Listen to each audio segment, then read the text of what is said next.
Medchal Malkajgiri parliament నియోజకవర్గ పరిధిలో AICC ఆదేశాల మేరకు భారత్ జోడో యాత్ర చేసిన రాహుల్ గాంధీ గారి ఆదేశాల మేరకు పహల్గాంలో జరిగిన పాకిస్తాన్ ప్రేరేపిత ఉగ్రవాదులు అమాయకులైన భారతీయులను పొట్టన పెట్టుకొని మన సార్వభౌమాధికారాన్ని ప్రశ్నించే విధంగా ఉగ్ర దాడి చేసిన నేపథ్యంలో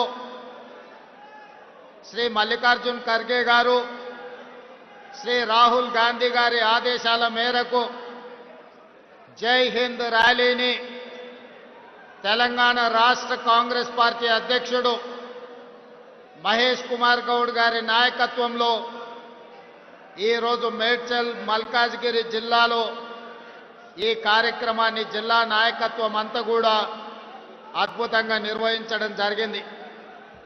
ఈ కార్యక్రమానికి నాతో పాటు ముఖ్య అతిథులుగా ఏఐసిసి ఇన్ఛార్జ్ సోదరిమణి మీనాక్షి నటరాజన్ గారు, అదేవిధంగా AICC ex army cell chairman Rohit Chaudhary గారు, అదేవిధంగా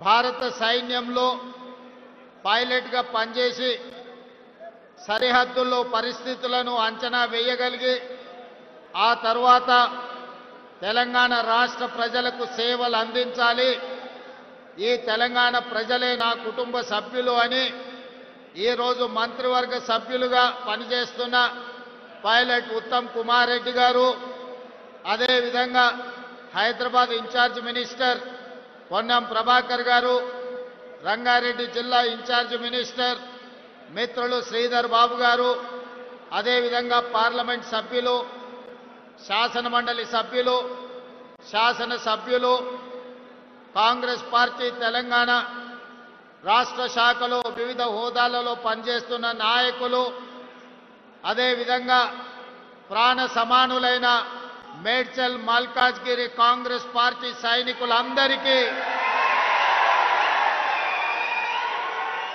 హృదయపూర్వకంగా నమస్కారాలు. మిత్రులారా, చాలా సంతోషం.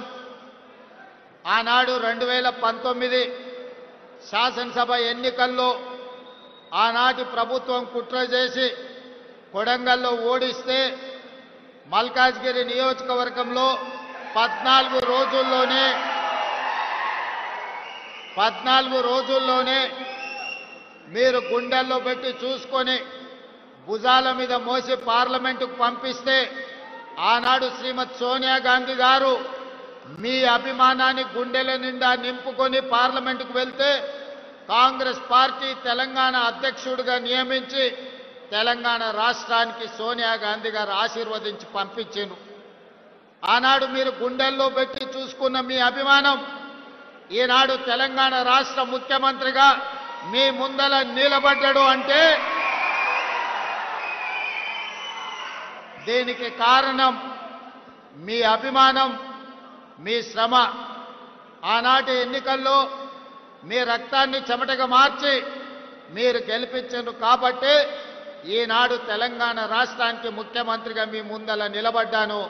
మల్కాజ్గిరి మిత్రులు కార్యకర్తల యొక్క త్యాగాన్ని ఎల్లకాలం గుర్తుపెట్టుకుంటా ఈరోజు దేశంలో నాయకత్వ సమస్య ఉద్భవించినప్పుడు ఈ దేశం మీద పాకిస్తాన్ ప్రేరేపిత ఉగ్రవాదులు భారతీయులను అమాయకులను పొట్టన పెట్టుకున్నప్పుడు మనమందరం ఈ దేశ ప్రధానమంత్రికి, ఈ దేశ వీర సైనికులకు అండగా నిలబడాలని రాజకీయాలకు అతీతంగా ఆనాడు పహల్గాంలో చనిపోయిన అమరులకు మనం క్యాండిల్ ర్యాలీ తీసి నరేంద్ర మోడీ గారికి కేంద్ర ప్రభుత్వానికి అండగా నిలబడ్డాం. ఆనాడు మనమందరం వేలాదిగా నక్లెస్ రోడ్డులో ర్యాలీ నిర్వహించి ప్రధానమంత్రికి కేంద్ర ప్రభుత్వానికి ఒక మాట చెప్పినాం, భారతీయుల గుండెల్లో తుపాకీ తూటాలు దించిన ఒక్కడు కూడా బతికి ఉండొద్దు, ప్రేరేపించిన దేశం ప్రపంచ ముఖ చిత్రంలో ప్రపంచం పటంలోనే పాకిస్తాన్ కల్పించొద్దు, నువ్వు తూడ్చిపెట్టు. 4 కోట్ల తెలంగాణ ప్రజలు నీకు అండగా నిలబడతారని నక్లెస్ రోడ్డు మీద నుంచి మనము వారికి మద్దతు పలికినాం. ఆనాడు రాహుల్ గాంధీ, సోనియా గాంధీ, మల్లికార్జున్ ఖర్గే గారు, మీనాక్షి నటరాజన్ గారు ఒక్కరే చెప్పారు, దేశ భద్రతకు సంబంధించిన విషయం వచ్చినప్పుడు రాజకీయాలకు అతీతంగా మనందరం కలిసి ఉండాలి. ఎన్నికలు వచ్చినప్పుడే రాజకీయాలు, దేశ భద్రతకు సంబంధించిన విషయం వచ్చినప్పుడు 140 కోట్ల మంది ఏకమై మన మీద దండెత్తే వారిని తుద ముట్టించే వరకు మనం అందరం కలిసికట్టుగా ఉండాలి, మనం కలిసి పోరాడాలి, ఈ దేశాన్ని గెలిపించుకోవాలి, సైన్యానికి అండగా నిలబడాలి అని మనకు ఉద్బోధించారు. ఆ ఉద్బోధనలతో మనమందరం దేశంలో ప్రధానమంత్రికి, ప్రభుత్వానికి అండగా నిలబడ్డాం. ఆనాడు పాకిస్తాన్ మీద యుద్ధం చేయాలన్నా వద్దా, పాకిస్తాన్ను ఏ విధంగా ఎదుర్కోవాలి అని ప్రధానమంత్రి అఖిలపక్షం పిలిస్తే అఖిలపక్ష సమావేశానికి రాహుల్ గాంధీ గారు, మల్లికార్జున్ ఖర్గే గారు హాజరయ్యి సంపూర్ణంగా విశ్వాసం ప్రకటించడమే కాదు, సంపూర్ణమైన మద్దతు కేంద్ర ప్రభుత్వానికి ప్రకటించారు. ఆనాడు మనం చెప్పినాం, ఇక్కడ తెలంగాణ నడిగడ్డ మీద నుంచి ఇందిరమ్మ సాక్షిగా చెప్పడమే కాదు, పార్లమెంటులో అఖిలపక్ష సమావేశంలో మల్లికార్జున్ ఖర్గే గారు, రాహుల్ గాంధీ గారు స్పష్టంగా చెప్పినారు, ఇది ఒక అవకాశం మన మీద దాడి చేసిన పాకిస్తాన్కి గుణపాఠం చెప్పడానికి. మీరు విజృంభించండి, సైనికులకు స్వేచ్ఛనివ్వండి, ఆక్రమించుకున్న కాశ్మీర్ను తిరిగి పొందాలి, పాక్ ఆక్యుపైడ్ కాశ్మీర్ను తిరిగి భారతదేశంలో విలీనం చెయ్యాలి, పాకిస్తాన్కు గుణపాఠం చెప్పాలి, మేము అండగా నిలబడతాం, నువ్వు యుద్ధం చెయ్యి అని నరేంద్ర మోడీ గారికి చెప్పింది. మరి ఈరోజు నేను అడుగుతున్న మిత్రులారా, ఆనాడు యుద్ధం చేయాలనుకున్నప్పుడు, ఆనాడు మన దేశం మీద, మన పౌరుల మీద దాడి చేసినప్పుడు అఖిల పక్షాన్ని పిలిచి అన్ని ఆలోచనలు చేసి ఆనాడు మా అందరి మద్దతు తీసుకున్నాడు.